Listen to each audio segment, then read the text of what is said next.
one player then that looked exceptional in the City system and has gone on to shine elsewhere, Cole Palmer. What was your experience of him? Oh, I love him. What a guy. It's funny. It's someone that just loves football, so lax, and when you see him do his interviews, and it's genuinely him. Genuinely just loves the game.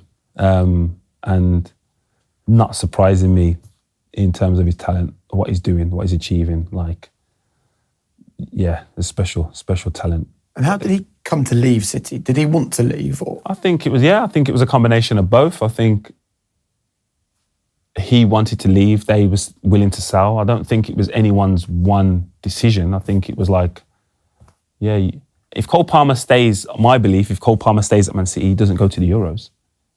Now he's going to the Euros, so it wasn't a bad decision by him. And would Pep look at that and think, I shouldn't have let him go, look how good he is? No, Pep knew how good he is. I don't think that was a thing. I just think it was a case of, well, you're not going to feature as much as you want for me. And he was like, well, okay, then I'll go and feature somewhere else. And it worked. Like, if City win the double and not the treble, it isn't because Cole Palmer wasn't there. You know what I mean? They lost on pens to Real Madrid. That's okay for the reason for you not to win the treble, not because you sold Cole Palmer. And I think the system that Man City and Pep has created in great respect, I don't think they're going to miss any one player. I don't think any one player is going to be like, oh, you should have kept him. I just think you can... Surely when Kevin De Bruyne goes, they're going to have to try and do something.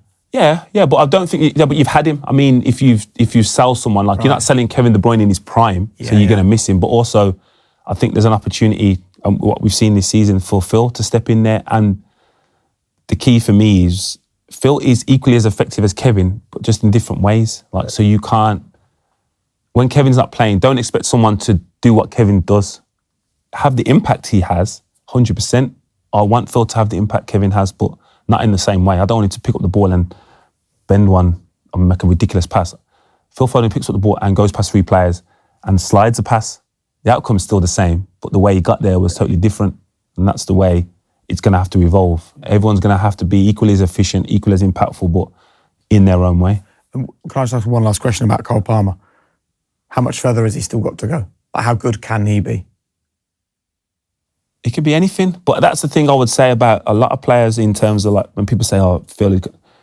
If he only stays where he's at now for the next 10 years, he's going to be one of the greatest players. He doesn't have to do any more. Maintain the level. Same as Phil Foden. Don't come next season and think Cole Palmer's going to get 25 goals or he has to get 25 goals to be progressing. No, progressing might mean he's reached his peak early, now stay there. That's his high performance in terms of he doesn't have to go, oh, it's another goal. No, this might be it. Can you stay there? Yeah. And that's the difference between the world-class players. They just stayed there for longer.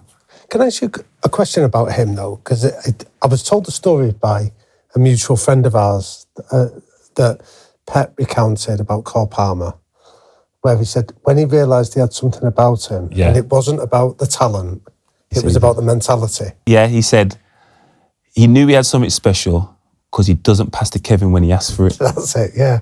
Go on, explain that. So he says he knew he got personality because in training, if young lads come up and then Kevin shouts for the ball, they would try, even if it's not on, they will try and pass to him. He said Cole doesn't do that. If something's better for Cole or the team, that's what's happening, not that Kevin needs the ball. And what would that tell Pep Guardiola? That he's got a personality. That he's got a personality and also a level of football IQ to recognise that might not be the right pass. Yeah, I've heard that as well, yeah. So interesting. But that goes back to the mentality piece that you said that you recognised was important for you when Louis Saha bested you at that time. So if there was any young people watching this interview, what can they do to develop a mentality? It doesn't, not just in football, but just a mentality that allows them to reach their best and then stay there. Because that's exactly what you did. I think everybody knows if they're cheating themselves. I think everybody knows that. So deep down, whatever it is, whatever field you're in, you'll know if you're doing the right thing. It may appear to be right to everyone else, but deep down when the lights go off, I could have done more. I should be doing more. I shouldn't be doing this. And then that's when you have that ownership and accountability. I think I heard that word relatively young and it resonated with me. Accountability. Everything's my fault. I make everything my fault, and then some things that aren't, I can work backwards from that. But when it happens, it's my fault. And then you can be mature about the process, say, that isn't really my fault, but initially, I'm responsible. You know, Huel has been a staple of my diet for some time, and I'm currently loving these Huel Daily A to Z vitamins. Tastes great, refreshing. Each can has 26 vitamins and minerals, offering 154 science-backed health benefits. Reduced tiredness and fatigue, normal cognitive function, healthy skin, hair and nails, and vitamin D for immunity. This is a vitamin drink that offers everything you could need it to.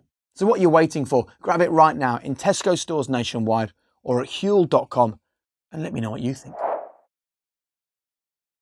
And how much do you think that your mentality is the reason why you had such a brilliant playing career of hundreds of games? And how much do you think it was your physical abilities? Definitely more mentality.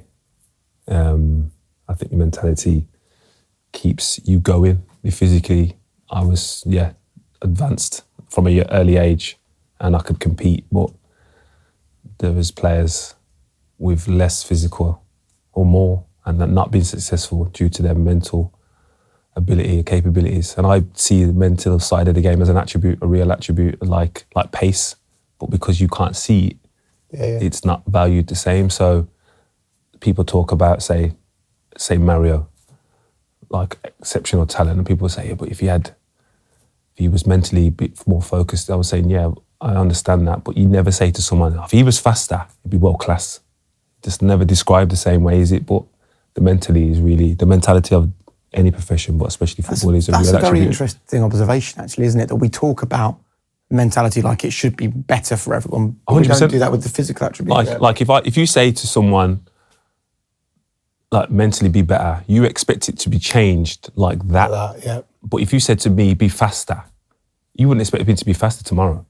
You'd give me a period of time and there's going to be a maximum level of capacity I'm going to be able to get to, where when it's a mental side of it, we just expect it to be done now. I've told you not to be late again, so you never be late again. No, he doesn't have the capacity to organise himself to never be late again. He may not be late for 2 weeks, but in the third week, he may be late again, and it's just understanding that. Was there a time in your career when you felt you'd reached your limit in terms of physically, what you were capable of? Probably 07, 08 season, I think. I was at Everton and I just changed my diet, went gluten-free, and probably that wasn't really as glamorous as it is now. There wasn't aisles in the supermarkets. There was little odd bits. And I was as strong as I'd felt I could be. I couldn't really put weight on, and I was as good as physically, I was as good as I'd felt more often than not. Like every player will tell you, you're never 100%, and I was aware of that, but I was at my peak physical condition. I was recovering faster, and so I'd probably say around that time, I felt physically as dominant as And is that when you then decided to invest in the mentality? No, I think the mentality was there before. Okay. Because up until I got injured at 21, I was playing on talent. So I was talented and physically I could do whatever, and tactically I was okay. So I was never, there was always going to be someone that's better than me, but not of all the things I valued as a footballer. There's only Louis Saha. That's why he was the best player I played against, because everything I thought I was good at, he dominated me at in a game. So I was like, oh, I'd never experienced that.